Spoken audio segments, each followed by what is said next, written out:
Halo semuanya guys, kembali lagi sama gue Aldo di Detektif Aldo. Dan kali ini gue kembali lagi dengan salah satu kasus yang menarik tentunya. Ini datang dari series Netflix, itu Unsolved Mysteries. Jadi kalau misalnya kalian mungkin nonton Netflix atau mungkin punya akses Netflix, mungkin kalian bisa nonton Unsolved Mysteries karena kasus-kasusnya menarik banget. Ya bisa dibilang unik-unik dan belum terpecahkan sampai sekarang. Bahkan saking desperate-nya mereka untuk memecahkan kasus ini, yang nonton-nonton tuh diminta bantuannya gitu jika melihat informasi atau mendapatkan informasi terkait dengan kasusnya.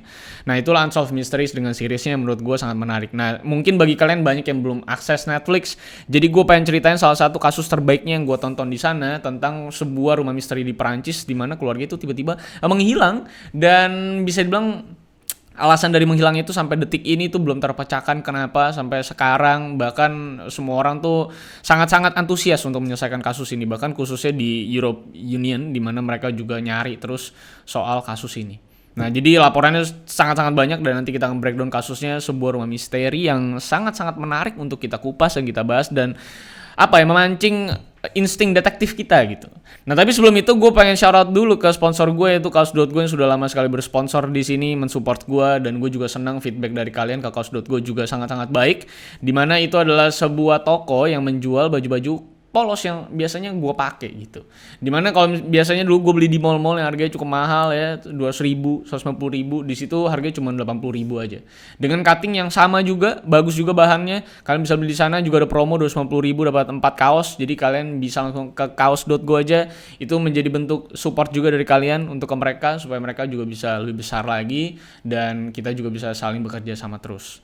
Tapi terima kasih sekalian untuk semua yang sudah beli ke kaos.go, yang belum beli silahkan beli, yang sudah beli silahkan beli lagi. Oke, terima kasih untuk sponsornya dan semoga kaos.go sukses terus. Oke, nah mari kita bahas. Sebelum itu silahkan untuk like, share, dan subscribe pastinya. Dan jangan lupa juga untuk nyalain loncengnya supaya kalian gak ketinggalan update dari kasus-kasus yang gue bawakan, yang harusnya sih bisa anti-mainstream terus ya. Semoga kalau memang bisa sustain gitu. Dan pastikan juga follow gue di @rivalsantosa, gue di Twitter dan di Instagram. Kalian bisa DM gue kasus yang menarik. So, let's go and let's begin the case, guys. I lost myself. I waited still. Oke, ini adalah keluarga Xavier Dupont de Ligonnès. Jadi terserah lu lah, lu mau aksennya French atau aksennya Inggris, serah lu, tapi gue nyebutnya Xavier Dupont de Ligonnès. Ini Xavier sendiri itu memang adalah tapi seorang kepala keluarga dari keturunan bangsawan, atau tepatnya dari seorang count. Jadi sebenarnya di Prancis itu banyak banget gelar bangsawan ya. Ada count, ada Charles, tau gue, ada prince juga pastinya. Nah, si Xavier ini adalah salah satu keturunan dari seorang count. Yang bisa dibilang count itu adalah memang kaum bangsawan. Ya mungkin ada di hierarki yang cukup bawah, tapi ya tetap ada pada aliran bangsawan. Dan mereka sendiri tinggal di Nantes, Prancis. Dan masa mudanya Xavier itu bisa dibilang pria yang bisa dibilang ganteng ya, terus tampan, suka berpetualang gitu kan. Bahkan memang dia rela meninggalkan cintanya yang bernama Agnes pada saat itu karena memang dia ingin berpetualang dan masih muda juga, jadi pengen masih eksplorasi gitu. Tapi namanya jodoh, Xavier ini kembali lagi ke Nantes lalu mengetahui bahwa Agnes itu sudah hamil anak seseorang yang lain. Dan dengan cintanya lah Xavier itu akhirnya menikahi Agnes dan rela mengurus anak yang bukan anak kandungnya karena orang yang menghamili Agnes ini tidak mau bertanggung jawab gitu ceritanya. Lalu dalam pernikahannya Xavier dan Agnes ini menghasilkan 3 anak kandungnya Xavier, yaitu Thomas, Anne, dan Benoit. Total anaknya jadi 4 sama anaknya Agnes yang bernama Arthur yang memang menjadi anak paling tua walaupun bukan anak kandungnya Xavier. Nah, keluarga ini dipandang oleh para tetangganya itu sebagai keluarga yang memang bahagia sekali, sebuah keluarga idaman, sukses dalam pekerjaannya juga, dan anak-anaknya juga semua sekolah di sekolah swasta yang cukup terpandang dan memang dipandang sebagai keluarga yang sangat-sangat idaman. Setidaknya itu di mata para tetangga dan rekan-rekan dari Xavier. Nah, keluarga Xavier ini juga sangat terbuka dengan para tetangganya dan memang dekat dengan lingkungannya karena memang lu tahu rumah-rumah di Perancis itu biasanya cukup-cukup di pinggir jalan, banyak orang lalu lalang, jadi bisa dibilang sangat dekat dengan lingkungannya. Dan rumahnya karena juga di pinggir jalan tadi yang gue bilang, penutup jendelanya juga selalu terbuka, bahkan saat mereka liburan keluar kota pun penutup jendelanya juga tetap terbuka. Nah, tiba-tiba keluarga yang berbahagia ini pada suatu hari, tepatnya tanggal 11 April 2011, saat tetangganya yang bernama Estelle Chapon itu melihat sebuah ketidakbiasaan yang datang dari rumah keluarganya Xavier. Saat semua penutup jendela yang biasanya terbuka itu tertutup sekarang. Dan ini adalah kondisi yang memang tidak pernah kejadian sebelumnya selama keluarga Xavier itu tinggal di sana dan selama Estelle Chapon ini tinggal dan dekat dengan keluarganya Xavier. Bahkan memang Estelle Chapon itu sangat dekat, bahkan pernah kerja ngurusin anak-anaknya si Xavier. Jadi memang benar-benar deket banget dan benar-benar tahu apa aja yang biasa keluarga ini lakukan gitu. Nah, lalu yang aneh lagi di mana juga pintu itu ditempelin sama sebuah kabar di mana semua email yang masuk atau mau dikirimkan ke rumah tersebut itu silakan dikirim kembali ke menerimanya karena memang di rumah itu sedang kosong gitu. Di mana itu adalah hal yang sangat langka terjadi di keluarganya Xavier, bahkan tidak pernah terjadi yang seperti tadi gue bilang. Nah, akhirnya Estelle Chapon ini menelpon polisi karena kecurigaannya. Takutnya kenapa-napa gitu keluarganya ya. Maka dari itu tanggal 13 April 2011, polisi itu datang untuk pertama kali untuk memeriksa rumah tersebut jikalau ada sesuatu yang mencurigakan. Nah, saat diperiksa pertama kali, rumah tersebut tuh dalam keadaan kosong, lalu semua spray itu dilipat dengan sangat-sangat rapi, semua foto-foto dari segala ruangan juga tiba-tiba menghilang dan tinggal bingkainya doang. Dan polisi pada saat itu menyimpulkan memang bahwa keluarga Xavier sepertinya itu keluar dari rumah tersebut karena ya memang sukarela dan tidak ada yang namanya paksaan atau sesuatu yang mencurigakan di dalam rumah tersebut. Jadi memang disimpulkan bahwa keluarga Xavier memang betul-betul pindah karena sukarela. Karena semuanya sudah dilipat rapi, bahkan lukisan-lukisan atau bingkai-bingkai fotonya juga sudah diambil. Seperti memang pindahan secara masif dan terstruktur gitu. Nah, karena itu polisi meninggalkan rumah tersebut tanpa adanya kecurigaan di kedatangan yang pertama. Lalu beberapa hari setelahnya, ada sebuah surat yang cukup aneh sekali terkirim ke beberapa teman dari Xavier dan juga keluarga Xavier dan juga Agnes. Isi suratnya sangat aneh dan absurd dan tidak pernah terfikirkan menurut gue, di mana dalam surat tersebut Xavier itu menyatakan bahwa dia itu pindah ke United States dan sekaligus mengakui bahwa selama ini dia adalah mata-mata dari DEA atau Drug Enforcement Alliance, agency, di mana itu kayak badan untuk BNN lah kalau di Indonesia gitu ya, anti narkoba gitu. Kalau lu nonton Pablo Escobar and the Series, lu pasti akan akrab dengan nama DEA. Jadi intinya dia itu menjadi seseorang yang masuk ke sebuah program perlindungan saksi-saksi. Dan dia memang selama ini adalah spy. Makanya dia tiba-tiba pindah ke Amerika dan dia juga mengisyaratkan bahwa di sana, di Amerika sana, lu nggak akan ada satu orang pun yang bisa nemuin dia atau menghubungi dia selama dia masuk ke dalam program tersebut. Jadi memang dia ingin mengakui ke teman-temannya bahwa gue selama ini adalah spy, anjay. Ya, James Bond gitu. Nah, beberapa temannya juga setuju bahwa itu adalah surat otentik, legit dari Xavier, karena memang kata-kata atau pilihan kata-kata itu memang betul-betul kata-kata khasnya si Xavier. Tapi teman-temannya juga secara bersamaan itu bisa dibilang rasa tidak percaya itu terkait dengan isi suratnya yang menyatakan Xavier adalah mata-mata. Karena selama ini bahkan teman-teman yang dekat sekali sama dia itu ya tidak pernah terfikirkan bahwa Xavier itu adalah seorang mata-mata gitu. Dan kalau misalnya pun lu adalah mata-mata, tentunya tidak diperbolehkan untuk lo memberitahukan kepada siapapun terkait dengan status lo sebagai mata-mata. Jadi itulah sebenarnya memang membuat kasus ini semakin aneh dan mencurigakan, khususnya surat tersebut. Nah, ketidakpercayaan atas surat ini juga bukan hanya datang dari teman-teman atau relatives-nya, tapi juga terkuat datang dari keluarganya Agnes, istri dari Xavier. Di mana keluarga Agnes itu mendorong polisi untuk terus menyelidiki ini, khususnya dari surat itu terkirim, karena ini adalah hal yang sangat-sangat aneh, yang harusnya tidak pernah kejadian di keluarga mereka. Bahkan polisi terus datang beberapa kali lagi untuk menemukan sesuatu di rumah tersebut atas dorongan dari keluarganya Agnes, karena juga beliau adalah bisa dibilang bangsawan, jadi ya memang kasusnya cukup diperhatikan. Nah, sampai akhirnya pada kedatangan yang kesekian kali, tepatnya pada tanggal 21 April 2011, polisi mulai do some extra miles di sana dalam pengecekannya atau pemeriksaannya, di mana polisi itu menemukan sebuah penutup di teras belakang rumah, di mana saat ada sebuah tutupan yang sudah tercover dengan tanah itu dibuka, ternyata di dalamnya ada sebuah plastik. Di mana plastik itu langsung dibuka sama polisi dengan pisau ya, pengen tahu dalamnya apa gitu kan. Ternyata memang di dalamnya ditemukanlah tubuh Agnes dan 4 orang anaknya, dan juga sekaligus 2 anjingnya, yang semuanya tentunya sudah dalam keadaan meninggal. Jadi betul-betul gokil sekali. Tapi setelah menemukan 4 anaknya dan juga Agnes dan juga 2 anjingnya yang sudah menjadi mayat di bawah teras, tentunya polisi juga ingin mencari tahu di mana keberadaan Xavier.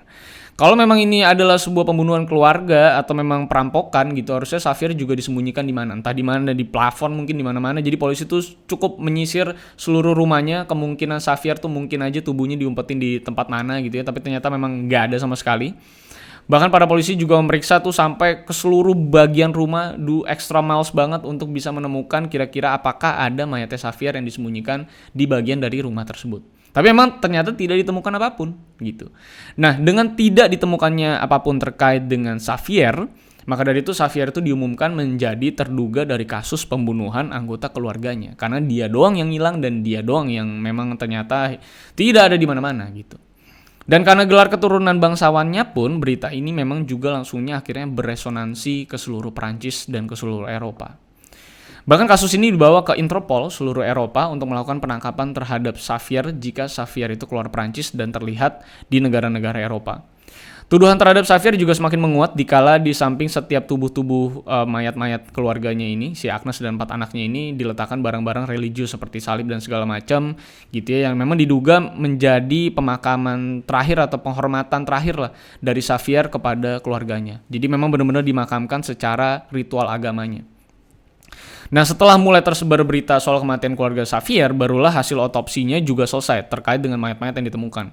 Di mana ditemukan semua anak-anak Xavier itu ditemui kandungan obat tidur semuanya, dan Agnes sang istri itu ditemui juga sudah tidak bernafas karena kematiannya tuh disebabkan oleh sleep apnea, dan Agnes itu pakai mesin sleep apnea dan katanya mesin sleep apnea-nya itu mati dalam jam-jam tertentu. Ya memang akhirnya dimatikan.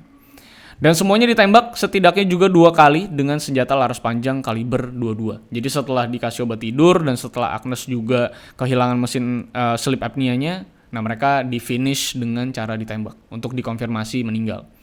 Nah setelah di track back, senjata kaliber 22 ini cocok dengan senjata almarhum ayahnya Xavier yang diambil oleh Xavier saat lagi bersih-bersih rumah kontrakan ayahnya sesaat setelah ayahnya itu meninggal. Dan cocok juga di mana 6 bulan sebelum kasus ini terjadi, Xavier itu membeli silencer dan dikonfirmasi juga oleh tempat dia berlatih menembak, di mana Xavier itu menanyakan soal penggunaan silencer dengan cukup serius. Sedangkan kata rekan-rekannya, padahal si Xavier ini tidak pernah tertarik dengan persenjataan. Jadi dengan dia berlatih menembak, nanyain soal silencer, ini jadi konkret. Bahwa mungkin aja senjata kaliber 22 ini adalah senjata dari almarhum ayahnya Xavier yang digunakan sama Xavier untuk ngebunuh keluarganya. Sedangkan itu masih asumsi gitu ya. Dan juga bisa dibilang bahwa memang nggak ada sama sekali orang yang dengar tetangga-tetangganya soal tembakan di malam tersebut. Dan itu konkret juga bahwa memang Xavier membeli sebuah silencer gitu. Nah, penemuan ini juga diikuti oleh informasi di mana beberapa tahun terakhir Xavier itu sudah mengalami yang namanya masalah financial. Jadi kita mulai menilik kembali soal bisa dibilang apa ya, motif dari pembunuhan ini tuh apa gitu. Nah, mulai terbongkarlah satu persatu tuh, di mana katanya Xavier itu mengalami masalah financial. Dan bukan seperti yang dipandang orang lain atau orang luar, bahkan ayahnya tuh meninggal juga dalam keadaan yang sangat-sangat miskin dan juga di dalam sebuah rumah kontrakan dan tidak meninggalkan apapun, harta apapun untuk Xavier, yang sepertinya memang Xavier ini katanya juga sedang terlilit hutang dan bisnisnya tidak selancar yang dibayangkan sama semua orang. Jadi bisa dibilang itu adalah sebuah motif yang dibayangkan oleh teman-teman dan keluarganya bahwa Xavier ini ya memang tidak ingin kehilangan gengsi aja gitu. Karena sesuai dengan asumsi teman-temannya, karena Xavier itu dari muda itu memang orangnya tuh gengsian banget gitu ya. Jadi nggak pengen kehilangan harga diri khususnya di depan anak-anak dan keluarganya. Jadi untuk menyelesaikan itu semua dan melepaskan seluruh tekanan beban itu ya adalah dengan cara membunuh semua keluarganya.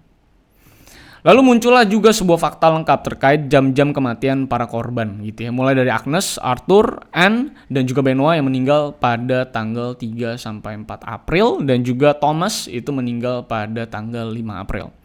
Ada fakta menarik di mana pada waktu-waktu terakhirnya Xavier itu dinilai memiliki keraguan besar untuk membunuh Thomas. Makanya matinya paling terakhir Thomas. Ya memang Thomas itu adalah anak sulung kandung dari Xavier yang tentunya bisa dibilang mewariskan nama besar bangsawan dari beliau. Jadi ada sebuah keraguan sebelum membunuh Thomas, di mana pasti dia mikir gitu ya, ini kan keturunan terakhir gue, dengan membunuh Thomas berarti gue menghapus seluruh keturunan gue sampai kapanpun, karena gue ya udah pasti tidak akan menikah lagi dong gitu, karena kan pasti dicari polisi gitu ya. Jadi pemikirannya Xavier itu cukup dilematis pada malam itu, tapi ternyata juga dia tetap membunuh Thomas. Di mana Thomas juga pada saat itu memang ada di sebuah kampus, lalu dia minta Thomas itu pulang buru-buru, di mana katanya ibunya itu sedang sakit dan butuh banget yang namanya kedatangan Thomas. Tapi ternyata setelah sampai rumah diajak nonton bareng dan akhirnya dikasih obat tidur dan ya udah selesai, didor juga. Kasus ini juga menjadi misterius sekaligus bisa dibilang menarik juga karena aksi tembakan dengan senjata ini tidak meninggalkan jejak darah sama sekali. Kalau nggak ada suara ya oke lah pakai silencer, tapi Tidak ada jejak darah sama sekali. Ini yang juga menjadi sebuah misteri sampai detik ini. Bahkan setelah dicek oleh lab forensik ke seluruh rumah, tidak ada cipratan darah sedikit pun. Gua nggak tahu metode apa yang dipakai, mungkinkah pakai bantal lalu ditembak dari atas, tapi itu juga harusnya ke bantal gitu ya. Tapi bantalnya juga nggak ada gitu. Jadi memang ini masih menjadi misteri sampai detik ini. Dan hanya Xavier yang memang bisa menjawab soal metode ini dan bagaimana cara dia sebenarnya membunuh tanpa meninggalkan jejak darah sama sekali di rumahnya. Lalu beberapa waktu kemudian muncullah sebuah jejak digital di selatan Prancis, di mana si Xavier ini menggunakan kartu kreditnya untuk booking hotel dan juga makan di sebuah restoran, dan mobilnya juga tertangkap di kamera lalu lintas. Dan pada tanggal 15 April, Xavier itu juga masih tertangkap kamera saat mengambil 30 euro dari ATM dan meninggalkan mobilnya di parkiran sambil membawa sebuah tas besar yang diduga oleh para polisi di dalamnya adalah senjata laras panjang kaliber 22 yang ia pakai untuk menghabisi keluarganya. Karena memang senjata tersebut juga tidak ditemukan di mana-mana. Dan footage inilah di mana polisi menilai bahwa itulah terakhir Xavier akhirnya memang terlihat di kamera CCTV dan memang menjadi persiapan untuk dirinya karena dirasa si Xavier ini akan melakukan aksi bunuh diri di tempat yang memang sulit dijangkau alias pegunungan ya, banyak kayak lahan-lahan kosong gitu ya di Prancis. Tapi anehnya sampai detik ini tidak pernah ditemukan ya tubuh dari Xavier dimanapun. Jadi udah disisir wilayah tersebut yang memang ladang kosong gitu ya, banyak gunung-gunung kecil ya. Itu tapi nggak pernah ketemu si badan Xavier ini. Jadi Xavier dinyatakan masih menghilang sampai detik ini. Sampai detik ini pun juga pencarian tuh masih dilakukan. Bahkan lewat serial Netflix, kasus ini dibuka ke publik untuk bisa meminta bantuan kepada publik untuk melaporkan jika ada yang melihat Xavier ini. Untuk bisa langsung akses websitenya, kasih informasinya terkait dengan Xavier untuk bisa bantu memecahkan unsolved mysteries ini. Beberapa argumen juga keluar dari beberapa orang bahwa Xavier sama sekali nggak membunuh keluarganya dan ada sesuatu misterius yang memang terjadi di antara Xavier dan keluarganya yang tidak diketahui siapapun, yang tentunya masih menjadi misteri dan hanya Xavier yang bisa jawab. Tapi ada juga yang beranggapan bahwa memang Xavier membunuh keluarganya demi menghilangkan rasa malu dan gengsinya serta tekanan atas kegagalan bisnis dan juga kelilit hutang gitu ya. Beberapa teori liar juga muncul di mana Xavier katanya sudah kabur via kargo menuju Amerika, kapal kargo yang besar itu yang biasa bukan ngangkat-ngangkat barang ya. Karena memang sampai saat ini semua tempat transportasi antar negara tuh juga sudah diinfokan atas Xavier ini, dan memang sampai detik ini belum ada gate-gate menuju bangsa-bangsa lain yang melihat Xavier ini. Dan yang menjadi masalah dan kesulitan juga untuk para polisi untuk menemukan Xavier juga karena Xavier itu terlihat terlalu normal gitu, bisa dibilang terlalu sama orang-orang lain, gak ada ciri khasnya, jadi akan menjadi sebuah kesulitan untuk orang bisa mengidentifikasi Xavier atau bukan. Dengan cara Xavier menggunting rambutnya, nanemin jenggot segala macam, itu juga dia udah ya kayak orang-orang pada umumnya, biasa aja gitu. Jadi memang kesulitannya juga adalah itu, dimana Xavier itu terlalu normal, terlalu mirip sama orang lain. Dan dari 2011 sampai sekarang juga sudah ada ribuan laporan soal orang-orang yang menyangka dirinya melihat Xavier, ya karena kenormalan Xavier itu. Bahkan ada beberapa orang yang diselidiki mulai dari monks yang memang terlihat di beberapa tempat dan sempat digerebek ternyata juga bukan gitu ya. Jadi memang banyak aksi-aksi polisi yang dilakukan juga untuk menangkap atau menemukan Xavier ini untuk menjawab misteri yang belum terpecahkan sampai detik ini. Bahkan pada 2015 ada seorang jurnalis yang menunjukkan sebuah surat dari Xavier dan foto anaknya di mana Xavier mengakui dirinya masih hidup sampai detik ini. Tapi ya sampai detik ini juga surat tersebut belum bisa dikonfirmasi kebenarannya, apakah memang pengirimnya betul-betul Xavier atau memang jurnalisnya hanya nyari traffic, atau memang ada orang yang mengirimkan ke jurnalis untuk mencari pamor, atau bisa dibilang ya memberikan bumbu-bumbu lah supaya masuk TV gitu, setidaknya surat dari dia. Nah, setidaknya itulah dia kasus dari Xavier yang memang sampai detik ini belum pecah. Nah, gimana asumsi kalian? Kalau menurut gua sih memang dia sepertinya kabur, dan gua rasa harusnya dia bunuh diri sih. Menurut gua, dia tuh gak akan kuat untuk ninggalin keluarganya dengan kondisi tersebut dan dia gak bunuh diri. Tapi memang menjadi pertanyaan juga, kenapa dia itu gak langsung bunuh diri aja setelah dia ngebunuh keluarganya. Kenapa dia harus kabur dulu ke tempat yang jauh banget, bahkan sempat makan, sempat nginep di hotel. Yang menarik adalah apa yang dia pikirkan di hotel tersebut, apa yang dipikirkan saat dia makan, apa yang dipikirkan saat dia ngambil duit 30 euro. Dan yang menarik juga kenapa dia taruh di tempat-tempat yang memang sudah ada CCTV-nya, bahkan dia sudah tahu bahwa dia akan ditemukan dengan cara dia mengambil ATM, itu kan ada CCTV, dia juga tahu. Jadi memang sebenarnya dia tuh udah tahu betul bahwa dia akan dicari setelah kasus ini. Dan gue juga tahu betul bahwa dia mengirimkan surat tersebut ke teman-temannya itu untuk mengulur waktunya, untuk supaya orang gak cepat-cepat nyari keluarganya. Jadi banyak hal yang cukup aneh dan janggal sekali terkait kasus ini, dan kenapa kasus ini menarik ya karena kejanggalan tersebut, dan hanya Xavier yang bisa jawab ini, tapi Xavier sampai detik ini belum bisa ditemukan. Oke, semoga kasus ini cepat terselesaikan. Nanti kalau selesai kita akan bahas lagi. Kira-kira memang apa sih tujuan dari Xavier ini? Karena Golden State Killer itu juga puluhan tahun baru pecah. Jadi kemungkinan Xavier juga akan pecah di tahun-tahun mendatang. Dan kita akan tunggu update-nya. So, terima kasih sudah nonton sampai akhir. Jangan lupa untuk like, share, dan subscribe pastinya. Nyalakan loncengnya supaya nggak ketinggalan update dari channel ini. Dan jangan lupa juga untuk follow gue di @rivaldosantosa. Gue di Twitter, ada di Instagram. Kalian bisa DM gue kasus yang menarik. Gue nggak bisa balas semuanya, tapi pasti gue akan baca satu persatu referensi dari kalian. So, thank you guys for watching. Sampai jumpa di kasus-kasus selanjutnya, karena masih banyak kasus-kasus menarik yang bisa kita bahas dan kita kupas. So, see you on the next case, guys. I lost myself. I waited still for a glimmer to arise.